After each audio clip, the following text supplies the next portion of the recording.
السلام عليكم ورحمة الله تعالى وبركاته متابعي قناة تفاعل. أولا شكرا لكم على الدعم، شكرا على التشجيع، شكرا على لي كومونتير ديالكم الإيجابي منها والسلبي منها، حنا كنتفاعلوا. أولا غادي نبدا بواحد الدعاء لصاحب جلالة الملك محمد السادس نصره الله، الله يجيب ليه الشفاء في هذا اليوم الكبير، الله يشافي لنا سيدنا إن شاء الله يا رب. الحاجة الثانية، الله يكثر حسادنا، وهذه راه قالها سيدنا الله ينصر، الله يكثر حسادنا. هاد حسادنا اللي كثروا بزاف وما تندوزوش لهم وما غندوزوش لهم. الحاجة المهمة اللي هي حلقة اليوم، الأفارقة والمعاملة معهم داخل المغرب. كما تعرف الجميع، بعد الزيارات اللي كان دارها جلالة الملك لمجموعة من الدول الإفريقية، ورجعت العلاقة ديال المغرب مع إفريقيا واحد العلاقة طيبة ومزيانة، واحد العدد ديال المهاجرين جاو للمغرب، بداو كيهاجروا كيجيو للمغرب. علاش؟ لان لقاو في المغرب بحال المغاربه اللي هاجروا مشاو لاوروبا، يعني بحال هذه الا بغينا نقولها بهذه الطريقه وهذا التعبير، المغرب هو اوروبا افريقيا، وخصوصا انه بدا كيتطور من حسن لحسن جدا. هاد لي زافريكان اللي جاو هنايا غادي نربط الموضوع بما هو كروي وغيتحول لما هو سياسي، لان بالامس القريب حنا كنشجعوا الافارقه، كنشجعوا لي زيكيب افريكان كاملين وهما كيشجعونا.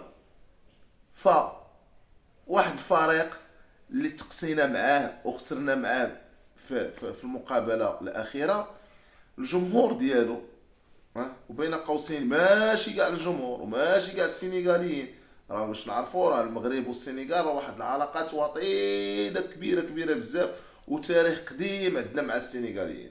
اذا الا كانت واحد الفئه ديال الجمهور خرجات ورات واحد التهيميج بين قوسين في الحياه ديالها وفي الاسلوب ديال العيش ديالها، هذا لا يعني اننا خصنا حنا المغاربه نوضوا نردوا بنفس الطريقه. حنا شعب متحضر الحمد لله. اللي تارني انني ندير هذا الفيديو هذا وخلاني نخرج به هو في مواقع التواصل الاجتماعي كاين بعض المغاربه سامحهم الله اصبحوا يحرضون على العنصريه والكراهيه. وهذه العنصريه والكراهيه اللي ما تنعرفوهاش حنا في بلادنا الحمد لله. فكاين اللي بدا تينعتاد لي زافريكان بشي صفات خايبه، كاين اللي مشى لواحد الدرجه ديال التقليل من ذوي البشره السمراء بواحد الطريقه مستفزه جدا. كاين اللي حاول انه يقول ان هادو خصهم يترحلوا الاراضي ديالهم، ما ديجاش فيهم الصدقه، ما تعطيهمش ديك درهم، وقف عليك جري عليه. وانا ما كنعموش، ما خصناش نعمو. حنا كبار كشعب بالاخلاق ديالنا، بالاسلام ديالنا، بالتسامح ديالنا. فاذا كانوا هادو غلطوا غنربيهم حتى مغربيت ديالنا، خصنا نربيهم حتى مغربيت.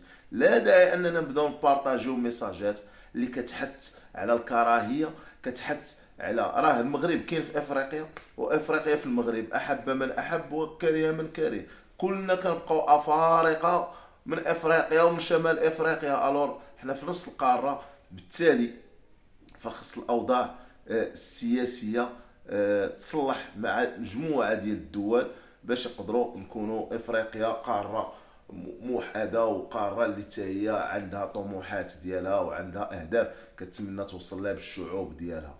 الور نرجع للموضوع ديالي، داخل افريقيا وداخل المغرب بالضبط لا وجود اسمعوا مزيان، لا وجود للعنصريه والكراهيه. المغاربه يحبون العالم ويحبهم العالم، وبطبيعه الحال بذكاء وبحنكه ان شاء الله هاد المشاكل غادي تدوز، وهذا الدوسي هذا الاخير غادي يدوز طي الكتمان، طي النسيان ماشي الكتمان، وغادي ننساو هاد الازمه هذه ان شاء الله باش نقدروا نعيشوا في سلم وسلام. لان كاينه علاقات اكبر بكثير تاريخيه وجغرافيه مع هاد الدول ديال افريقيا، لاننا حنا في القاره السمراء كدوله مغربيه. احبكم، الى اللقاء في حلقه مقبله.